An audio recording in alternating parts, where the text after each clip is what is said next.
So I'm going to sort of be the last guy here.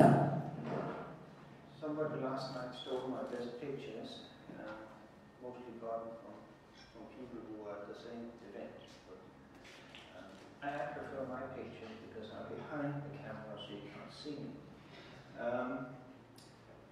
And if anybody still are here tonight and haven't been scared away by rumors of dinners, and I need to talk to people who really want to go out for dinner tonight, I have a place in a nice restaurant for 7, but I need a head count now, so if you do that after the talk.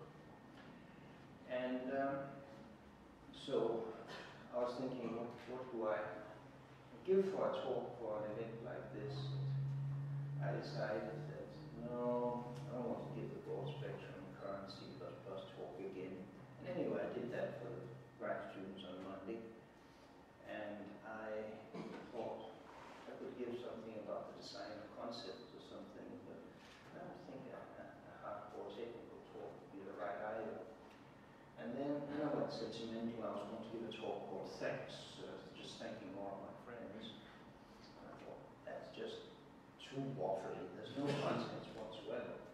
So I combined the idea of a slightly historical overview with some pictures. So that's what you're getting. The place is fairly easy taking. We sort of keep drifting to the southwest. If I retire, it will probably be about here, right? But anyway, so for people who are not too good in geography, there's Aarhus, there's Cambridge, where I'm based this spring.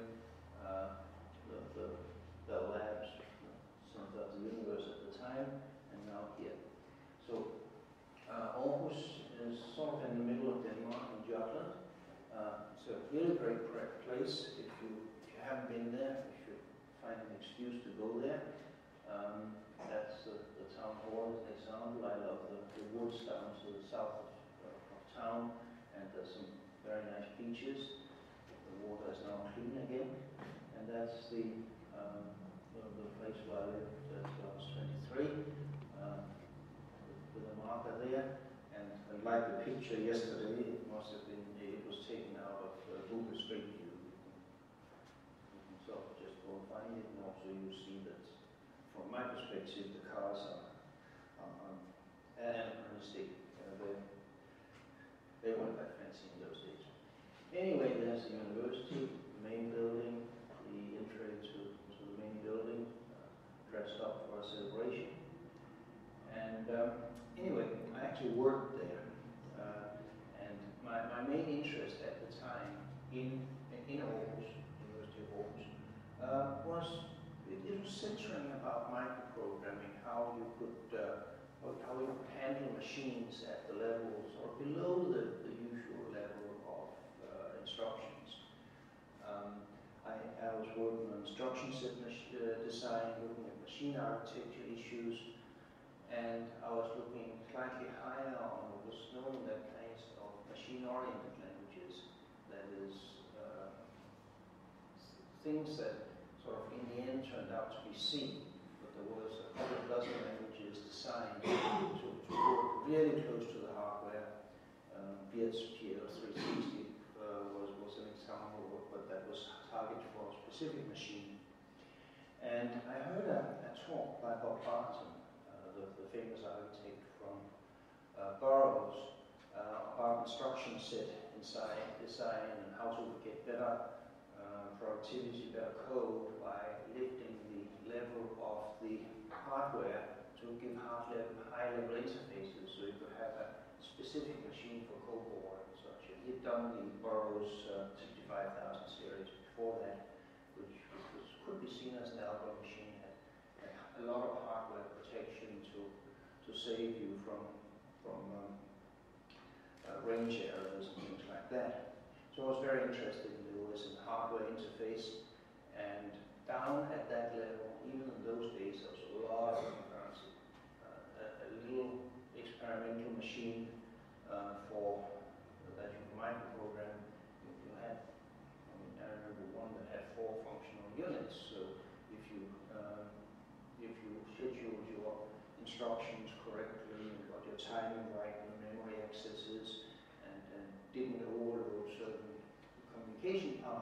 you could basically do 4 things at a time. At the time, that I thought was very cool. Today, of course, it's fairly standard, but this was 30-some years ago. And I think some of the things I learned here had some impact on my work later. In particular, that was what got me over to England. They had some neater machines in England, and turned out that microprogramming at that level of architecture was actually invented in Cambridge. The other thing that I encountered in Aarhus was singular, and most of what I know about object-oriented programming, object-oriented design, and concurrent programming was taught by Christian Nygaard. He was the guy that invented inheritance and things like that. Ole Johan Dahl did most of the academic stuff, was into set theory and exact specifications, but he was a visiting professor in Aarhus, and one of the things that I think changed my career was the simple fact that my office was at the bottom of the stairs leading up to the apartment for visiting professors. So once a month, the placement comes rolling into town, and as he comes, he just sort of, before going up the stairs, yells into the office, "Hey, Bjarne, could you find some people and we'll have a chat?" And then we sat up there and talked for a couple of hours. I couldn't quite understand why he did it this way, but I eventually figured it out. He's a big professor. Norway is a somewhat formal place, at least it was in those days. Martin can disagree with me if he likes. But certainly, you just couldn't sit just arguing with a bunch of students for a couple of hours in Norway. So it comes down there for 2 hours and just gushes out of it. It was great. That's how I learned this stuff. Then in my search for more interesting computers to program, I ended up in Cambridge and found a lot of interesting things. That's sort of the traditional medieval way of looking at it. That's the front page of Trinity College. That's a picture of hunting I took last month. The weather was really weird. It was shirt sleeve or light jacket weather all of March, and then it got cold, and I've been wearing parkas for the last month. That's a picture of Churchill College. That's my college. Anyway, the reason I'm really there is the Cambridge Computer Lab. Got my PhD in there. My office was just under this contraption here. This has been nominated for the ugliest building in Cambridge. But there was a lot of interesting people in there. That's what's important. These days, things are more interesting. There's the modern computer science building. I have an office around the back there, the view down over town, and that's sort of the main lobby. Like in a lot of places, they become successful, they have enough money to put on something like that. Here's some old stuff. It all started out a long time ago. When this is Maurice Wolff, who got the second Turing Award for inventing microprogramming, and they built the first store program computer. Some people mention Manchester, don't do it in this context. Cambridge clearly won. And that was the team. The door behind there is actually framed and sitting in the coffee room in the current lab. Anyway, that's my advisor, David Wheeler. You can recognize him. He's the one without the tie. And a lot of interesting stuff was done there. There's the note in the notepad for the first program to be run, doing a tape of squares 0 to 99. The point is, this is not a test program. This is a complete program testing the whole system. Sorry, could you repeat off the date? The date is May 6th, 49. And you can find that notebook. It's on display in the building. David Guido was interesting. His way of supervising was I go into him once a week. Full of great ideas, right? You're a PhD student, you have lots of good ideas. That's what you're supposed to have. And I explained them to him, and said, yeah, Bjarne, that's not a bad idea. In fact, it was a pretty good idea, you know. We almost used it at the SAT too, but...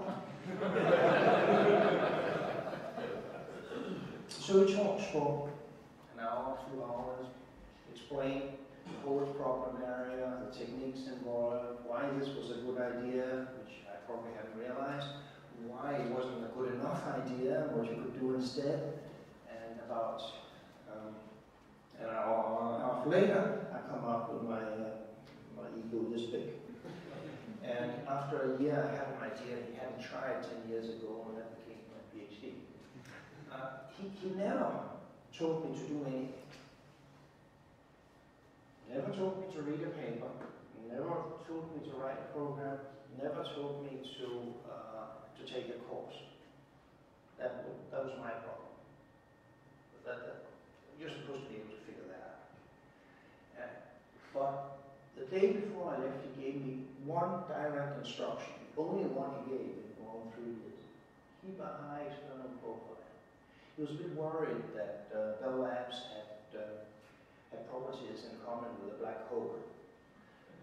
Sometimes something comes out of there, but a lot of good people went in, and he was worried about whether I would disappear. So I'll be listening to this. We'll get back to that. There's a lot of interesting people. Roger Needham, very interesting notion in computer science today. We actually need to do something that's useful. And Martin Richards did BCPL. I was involved in specification of concurrency in BCPL based on my Simulab experience. And well, there's a bunch of grad students. I got my PhD. No, free slide. Apparently that we had some celebration that day, and the Australian here is very patriotic, so we had to have a picture. Anyway, so there was these 2 Australians, and this was known as a bullpen. There were 7 of us in there. 2 of them were Australians. One was called David Bruce, invariably known as Bruce, and the other one was called Bruce David, invariably known as David. Anyway, let's see. Bruce is a distinguished professor at Amherst, and Dave is a senior or something or other in Google in Zurich. It was an interesting group of people. Yeah. You didn't mean David Harper, did you? What? No. No, I didn't. To be honest, I'm not so good with names, and you need to get 5 minutes for me to figure out what his family name was, because of course we never used it.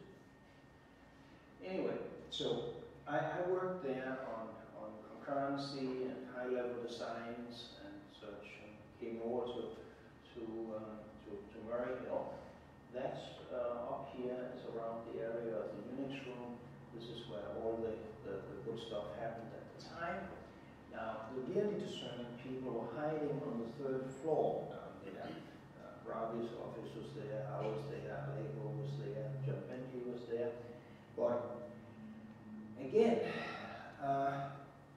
the real importance here was the exceptional people that you could run into in the corridors and you could talk to.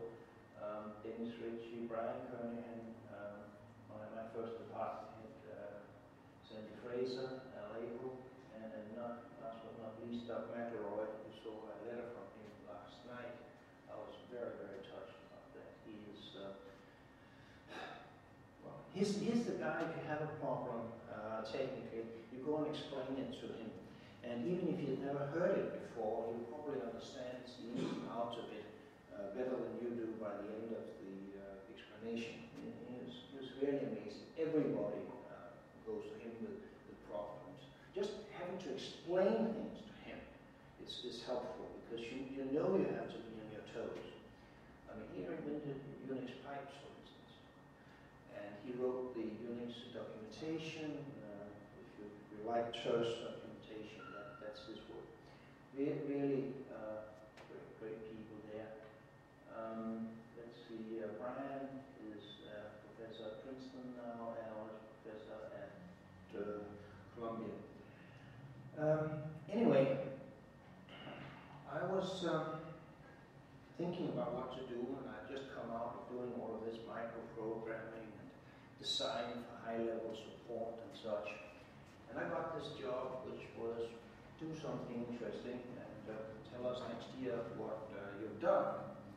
Great deal, I thought that was easy.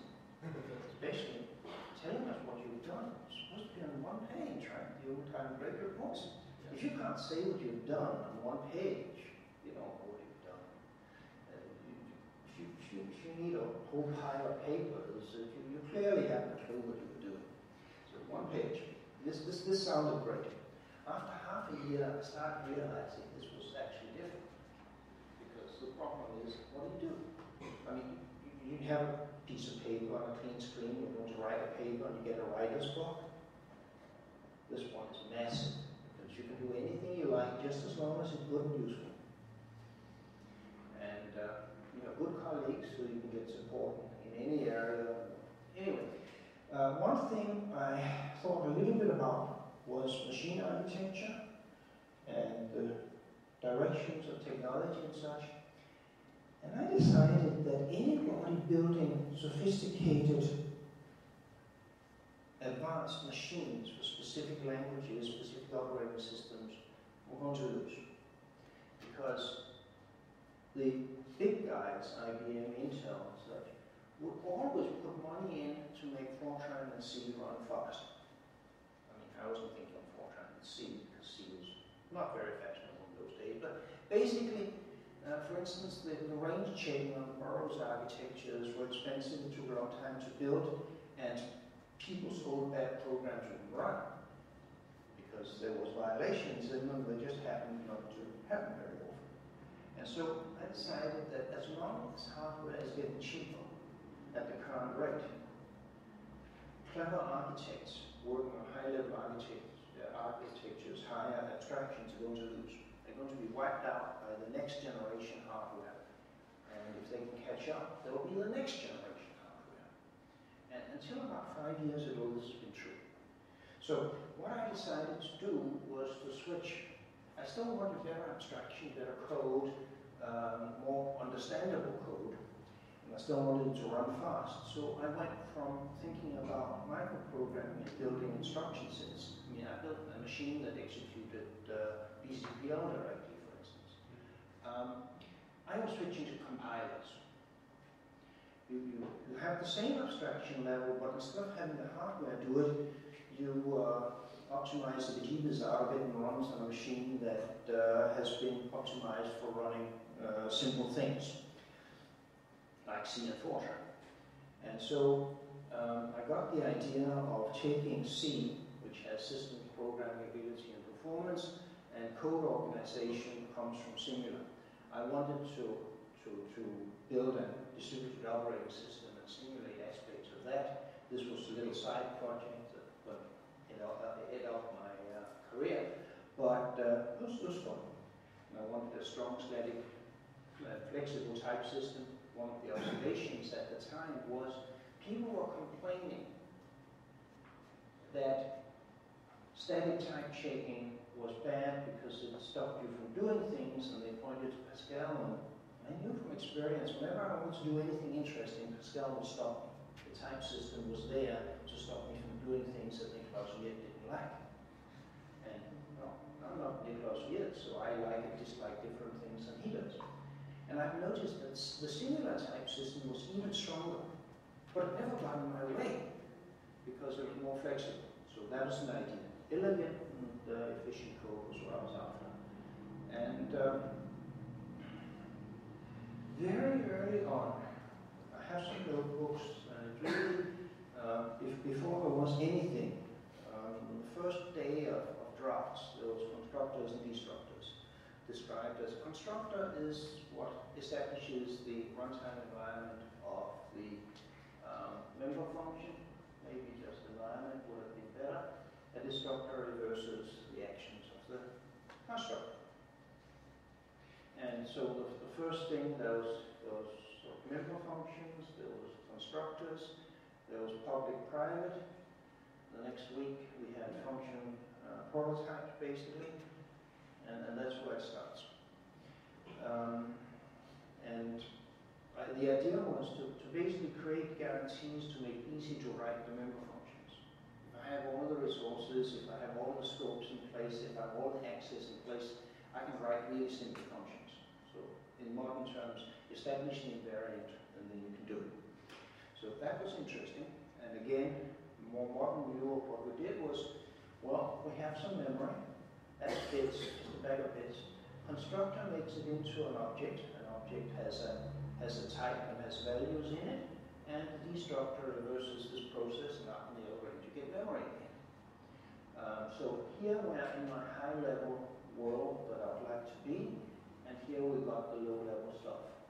And C provided me with the direct mapping to the hardware I needed to this, and the basic ideas about abstraction comes from Singular. And a lot of stuff these days now turns into resource handles. The classical thing is a vector.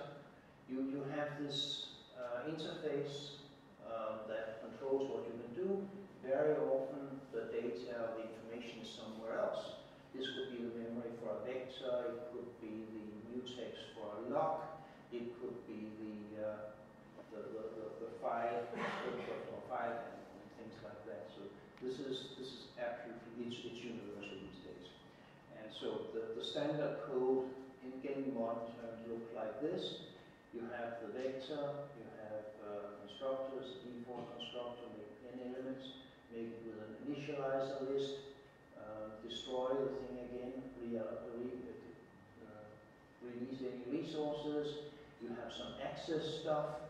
You have the iterators for the STL that came many years later, and then you have some little implementation there that's simplified. There's really 3 elements, but they didn't fit on the slide. Some people like this, and well, some people didn't. This one was produced by a fanatical Pascal programmer at Apple. I spotted them and got somebody to take me to his office and ask for one. It's rare to see a grown man blush. Again, I'm sort of weaving modern history into the old stuff. This corridor here, we were at the same corridor. I think Al had moved upstairs by the time. But we had some books that have been written there. And we had them sitting on the wall, sort of near the end of the corridor, just to intimidate visitors. This picture was taken a couple of years ago up at Ravi's place in Albania, and Bentley had the covers. Apparently, when we cleared out of Murray Hill after many years, we forgot the covers for the books, and Bentley scavenged them and brought them out again a couple of years ago. And let's see. So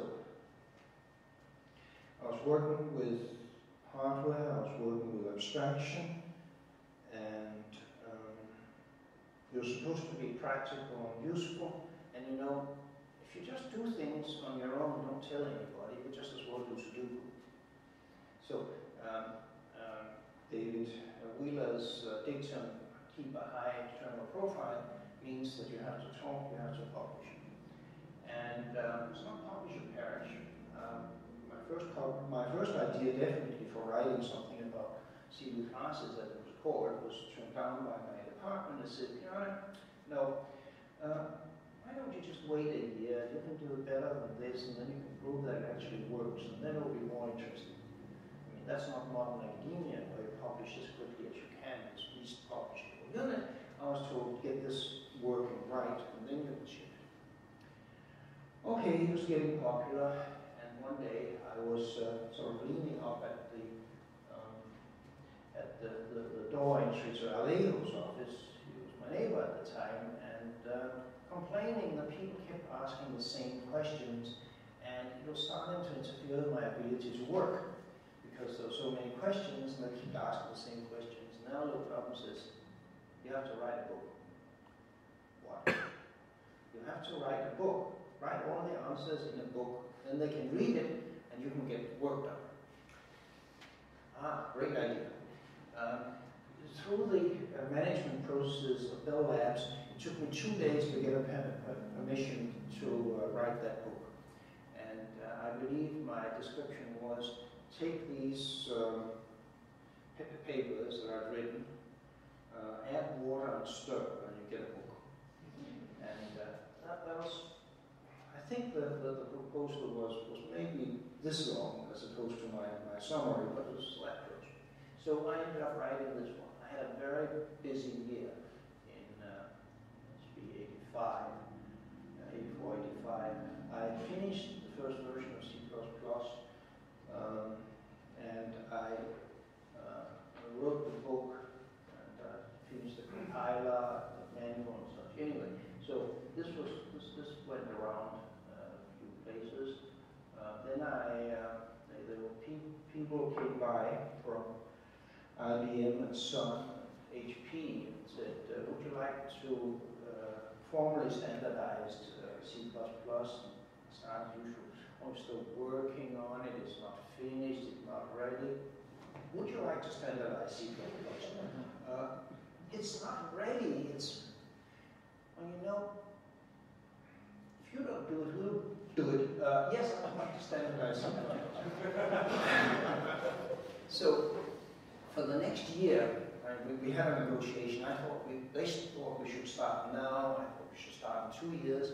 We settled on a year, and in fact, they squeezed in a meeting 10 months later. But in the meantime, I wrote this book, which was basically the description of the language as it was standing at this time.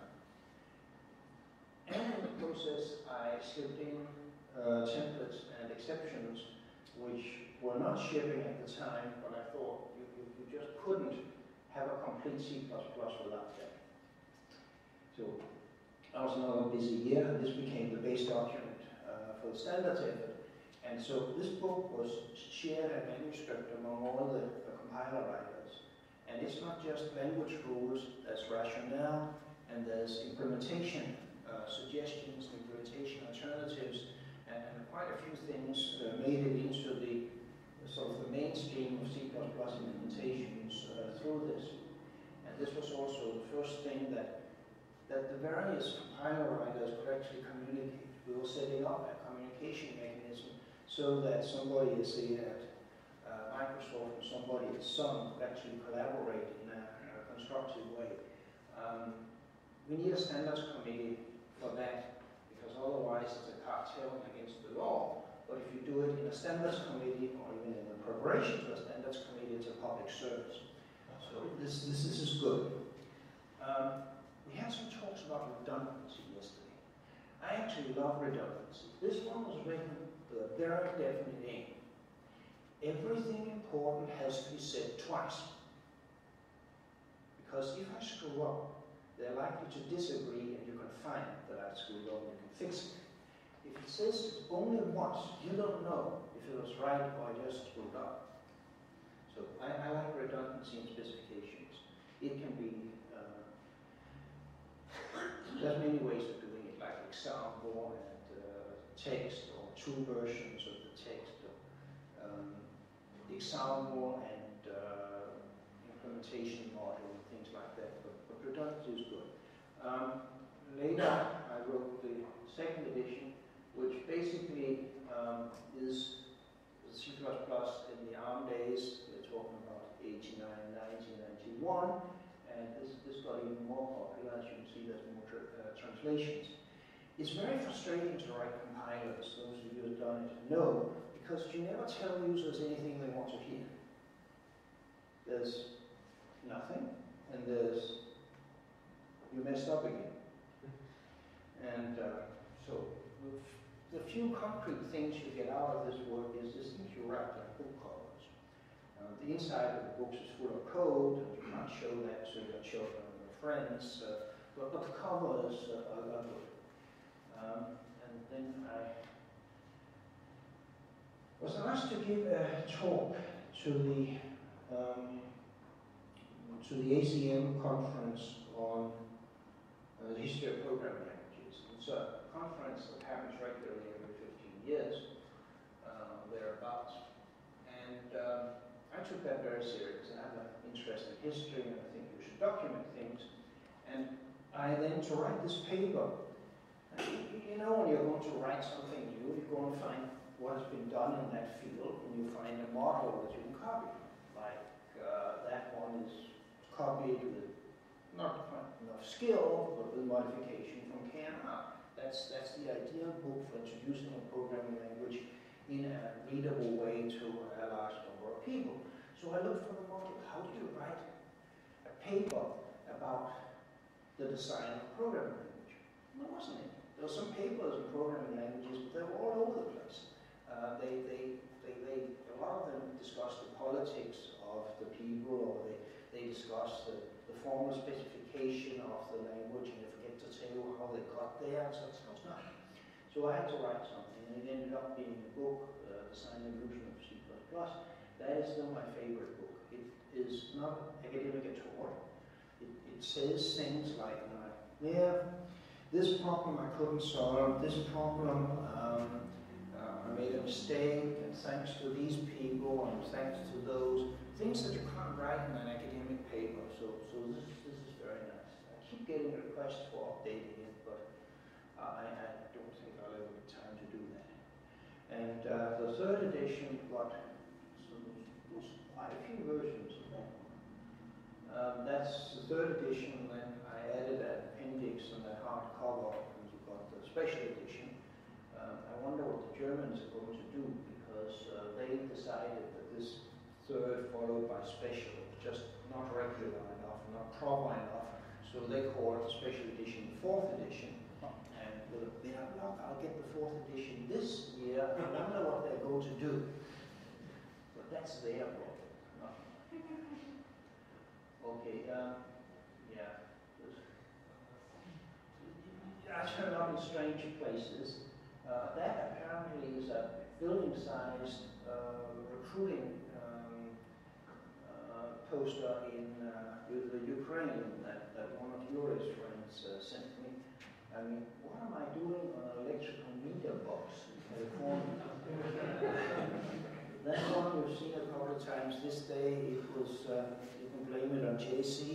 They had a conference in Amsterdam where they had a cartoonist, and now, apparently this is what I'm really known for. I don't know who that guy is. So there's a standards committee, and like every organization, it consists of people, in this particular case, volunteers.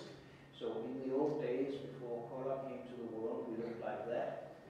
Some of us had more hair in those days, and more beards. But that is the first technical meeting of the standards committee in Somerset, New Jersey.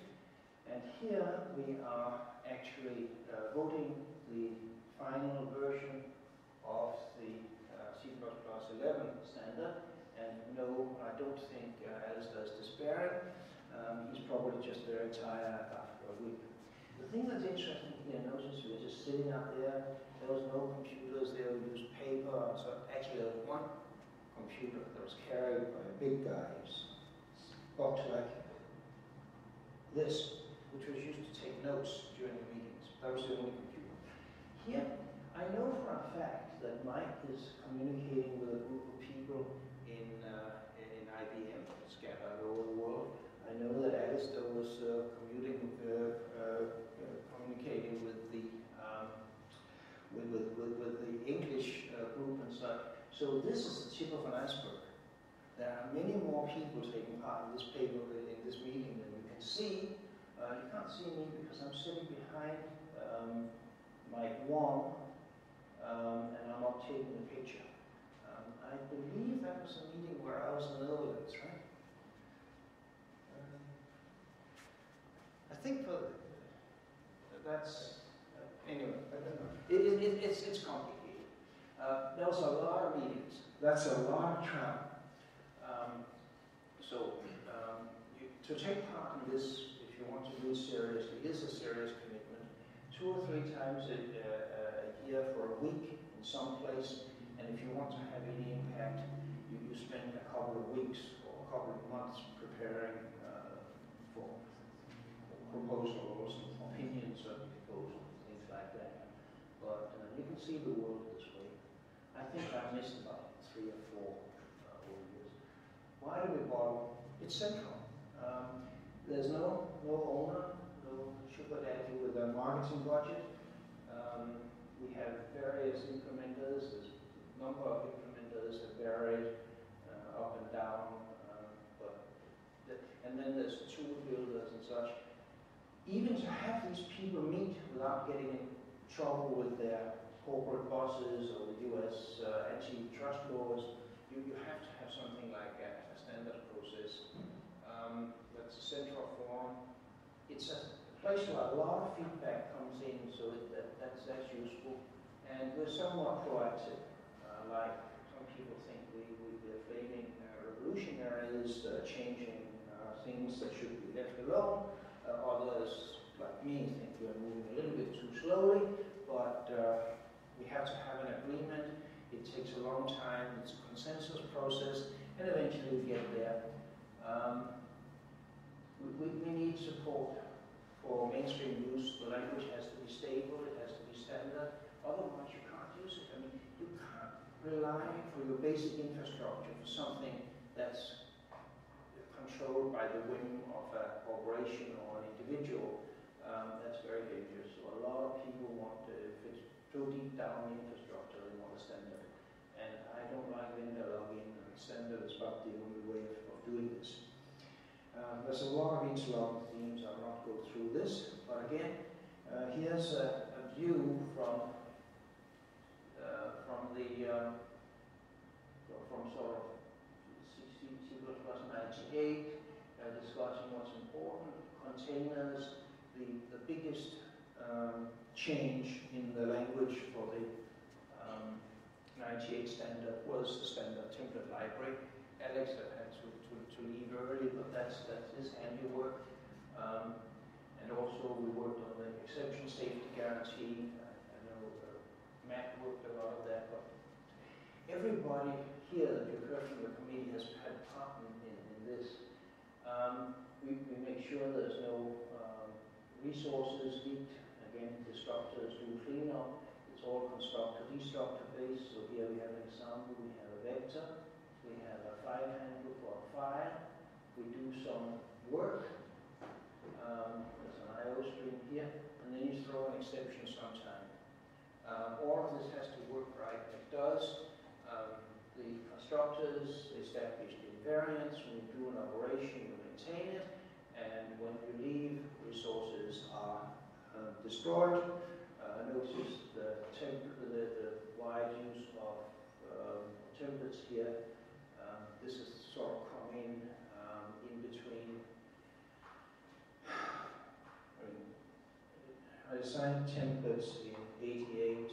By 94, we were getting the STL, and by 98, it was part of the standard and part of what people were doing to some extent. The STL comes out of Alex's work. When he has to characterize, says something like the most general and most efficient expression of an algorithm. Always focusing on algorithms.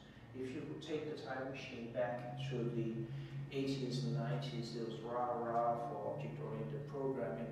Everything has to be object-oriented programming. Everything has been pure object-oriented programming.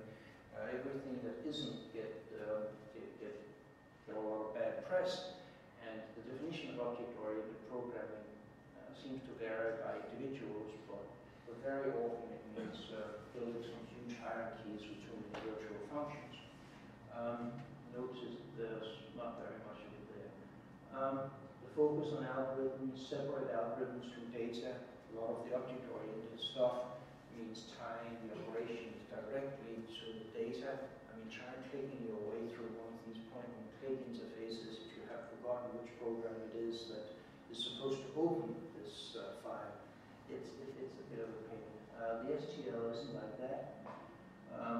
Using compile time resolution is essential and parameterized with policies. So we can have a vector like that, a list like that, and the separation is the algorithms are like here. They communicate through iterators to containers. Containers provide iterators for the algorithms to work with, so it ties in rather nicely. Here's the general model of a stream. You go from the beginning and go this way. If it's a bidirectional iterator, you can go back again. And here's sort of one of the archetypal algorithms from the time find if from the beginning, unless you have reached the end, and unless you have reached the something for which the predicate works, go to the next one, and if you get out of there, return first, which will have been moved to wherever you were. So that's a fairly standard one. You can call this for any sequence of any type, so it's very general. Anyway, that was a question I asked yesterday. I mean, we have a committee design. I don't think so, but the individuals can. So you see too many traces of individuals in the standard, but it's by and large much better than we could have gotten in other ways. The committee works in larger and smaller groups. There's a lot of computers these days. There's Jonathan right there. So there's lots of people involved. We're trying to decide. Oh. No, the battery has